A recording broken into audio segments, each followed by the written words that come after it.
لیکن آپ اسلحہ لے کر نہیں جا سکتے. جتنا مال آپ لے کر جانا چاہیں ہماری طرف سے آپ کو اجازت ہے. چنانچہ مدینہ میں بسنے والے یہودی یہاں سے خیبر میں جا کر آباد ہو گئے. انہوں نے وہاں پر اپنی بستیاں بنا ڈالی، اپنے وہاں پر مضبوط قلعے بنا لیے، اور انہی لوگوں میں جناب سیدہ صفیہ کے والدین بھی شامل تھے. جناب سیدہ صفیہ چھوٹی عمر کی تھی جس وقت یہ مدینہ طیبہ کی سرزمین کی سے خیبر کی طرف منتقل ہو گئی. اب پھر کیا ہوا؟ خیبر میں جا کر انہوں نے میرے آقا کریم صلی اللہ علیہ وسلم کے ساتھ پھر سے مقابلہ کرنے کی تیاریاں شروع کر دی. میرے آقا کریم صلی اللہ علیہ وسلم کو اطلاع ملی تھی ہے. میرے آقا کریم صلی اللہ علیہ وسلم نے اپنے جانشینوں کو کہا کہ اب تیاری کیجئے، وقت آ چکا ہے کہ ہم خیبر میں جا کر وہاں پر یہودی سازشوں کا قلعہ کما کریں گے. خیبر یہ نہایت سرخیز علاقہ ہے، مدینہ کے شمال مغرب کے اندر واقع ہے. یہود جس وقت وہاں پر میرے آقا کریم صلی اللہ علیہ وسلم کے خلاف سازشوں میں مصروف ہوئے تو آقا کریم صلی اللہ علیہ وسلم اپنے جانشینوں کے ساتھ ان کا مقابلہ کرنے کے لیے خیبر کی دھرتی پہ پہنچے، اور وہاں پر جنگ خیبر ہوتی ہے. مسلمانوں کو تاریخی فتح حاصل ہوتی ہے، اور وہاں پر جو یہودیت کا مضبوط قلعہ تھا القنوس، مسلمانوں نے اسے بالآخر آقا کریم صلی اللہ علیہ وسلم کی بشارت کے نتیجے میں جناب سیدنا علی المرتضیٰ کی قیادت میں، جس وقت سیادت و سرداری کا جھنڈا جناب علی المرتضیٰ کے ہاتھ میں تھا، خیبر کا یہ مضبوط قلعہ بھی فتح کر ڈالا، اور وہاں پر جو موجود کنانہ بن ابی الحقیق اس قلعے کا سردار تھا وہ بھی مارا جاتا ہے. یہودی سردار مارے جاتے ہیں. اور کنانہ بن ابی الحقیق کون ہے؟ یہ جناب سیدہ صفیہ کا شوہر ہے. سب سے پہلے جناب سیدہ صفیہ کی شادی سلام بن مشکم سے ہوتی ہے، ان کے ساتھ بن نہیں پائی، طلاق کی نوبت آتی ہے. حیی بن اخطب نے دوسرا نکاح اپنی بیٹی کا کنانہ بن ابی الحقیق سے کیا. یہ کنانہ بن ابی الحقیق یہودی قبیلے کا سردار ہے، بنو قریظہ کا سردار ہے، اور معروف یہودی سردار گستاخ پیغمبر ابو رافع کا سگا بھتیجا ہے. القنوس قلعے کی سرداری بھی اسی کے پاس ہے. میرے آقا کریم صلی اللہ علیہ وسلم کے جانشینوں نے جناب علی المرتضیٰ کی قیادت میں جس وقت قلعہ قنوس کا محاصرہ کیا ہے، وہاں کے سرداروں کے ساتھ مقابلہ کیا ہے.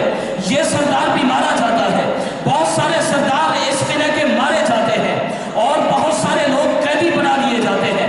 ان قیدیوں کے اندر جناب سیدہ صفیہ بھی شامل ہے.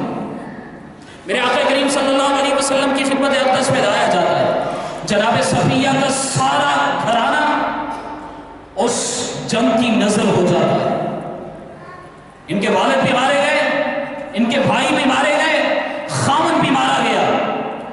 اب جس وقت مال غنیمت تقسیم ہونے کی باری آتی ہے، جناب صفیہ جناب رسول اللہ صلی اللہ علیہ وسلم کے صحابی دحیہ کلبی کے سپرد کر دی جاتی ہے، ان کے حصے میں چلی جاتی ہیں. صحابہ کرام آتے ہیں، عرض کرتے ہیں اللہ کے رسول آپ نے دحیہ کلبی کے حوالے کر دی. آپ کو معلوم ہے کہ یہ قریظہ کی رئیسہ ہے، ایک سردار کی بیوی ہے اور ایک سردار کی بیٹی ہے. یہ آپ کے حرم میں جچتی ہے اور کسی کے حرم میں نہیں جچتی. میرے آقا کریم صلی اللہ علیہ وسلم نے فرمایا کہ دحیہ کو بلاؤ. دحیہ کو بلایا جاتا ہے. جس وقت آقا کریم صلی اللہ علیہ وسلم کی خدمت اقدس میں آئے، میرے آقا نے فرمایا کہ 7 لونیاں لے لو اور یہ دوبارہ مجھے پیش دو. چنانچہ جناب دحیہ نے آقا کریم صلی اللہ علیہ وسلم کے ہاتھوں پر جناب صفیہ کو پیش ڈالا. اب میرے آقا کی کمال مہربانی دیکھیے، میرے آقا کی کمال شفقت دیکھیے، میرے آقا کا کمال پیار دیکھیے.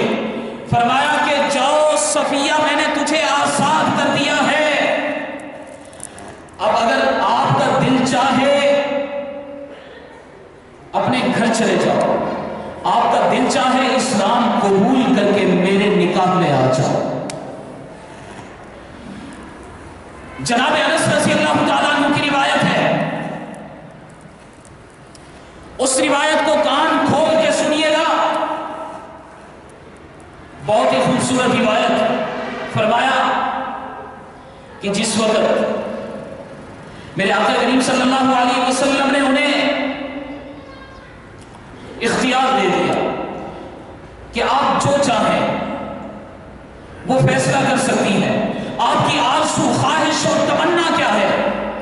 تو انہوں نے عرض کیا اللہ کے رسول، اگر میری خواہش، میری آرزو، میری تمنا، میری چاہت پوچھتے ہو تو میں زمانہ کفر میں بھی آپ کو چاہا کرتی تھی، اور زمانہ کفر میں بھی میری یہ خواہش تھی کہ میں پیغمبر علیہ السلام کا قرب پالوں، میں عرب کے بادشاہ کے آنگن میں چلی جاؤں۔ اللہ نے میری خواہش کو قبول کر لیا ہے، اور آپ کا قرب بھی اللہ عطا کر رہا ہے، اسلام کی دولت بھی اللہ عطا کر رہا ہے۔ میں گھر نہیں جانا چاہتی، آپ کی غلامی میں رہنا چاہتی ہوں۔ مجھے گھر نہیں چاہیے، آپ کا در چاہیے۔ پیغمبر علیہ السلام نے فرمایا اگر یہی فیصلہ ہے تو پھر مجھے بھی منظور ہے۔ مدینہ طیبہ کی طرف واپسی ہوتی ہے، مقام صدر صحابہ کے اوپر میرے آقا کریم صلی اللہ علیہ وسلم نے پڑاؤ ڈالا ہے، وہاں پر میرے آقا کریم صلی اللہ علیہ وسلم کا نکاح ہوتا ہے۔ میرے آقا کریم صلی اللہ علیہ وسلم کی جناب سیدہ صفیہ سے شادی ہوتی ہے، اور تقدیر کے فیصلے دیکھیے کہ وہ عورت جس نے ایک یہودی سردار کے گھر میں آنکھ کھولی تھی، جو ایک یہودی سردار کے گھر میں بیاہی گئی تھی، جب اللہ نے اس کے اوپر اپنی رحمتوں کے دروازے وا کیے تو چشمے فلک نے یہ منظر دیکھا کہ وہ میرے آقا کریم صلی اللہ علیہ وسلم کے حرم کی زینت بن گئی، وہ عام خاتون نہیں رہی۔ میرے آقا کے حرم میں جس وقت وہ چلی گئی، وہ قیامت تک کے لیے امت کی ماں بن گئی۔ آج وہ میری بھی ماں ہے، آج وہ آپ کی بھی ماں ہے۔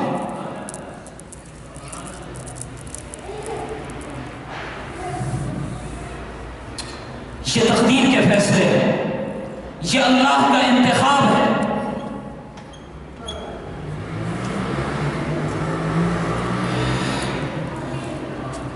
میرے آقا کریم صلی اللہ علیہ وسلم نے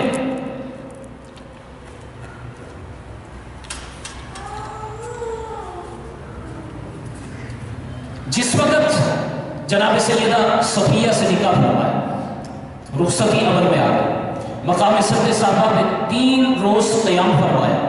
یہاں پر میرے آقا نے ایک اپنی عظیم سنت کو بھی زندہ کیا ہے۔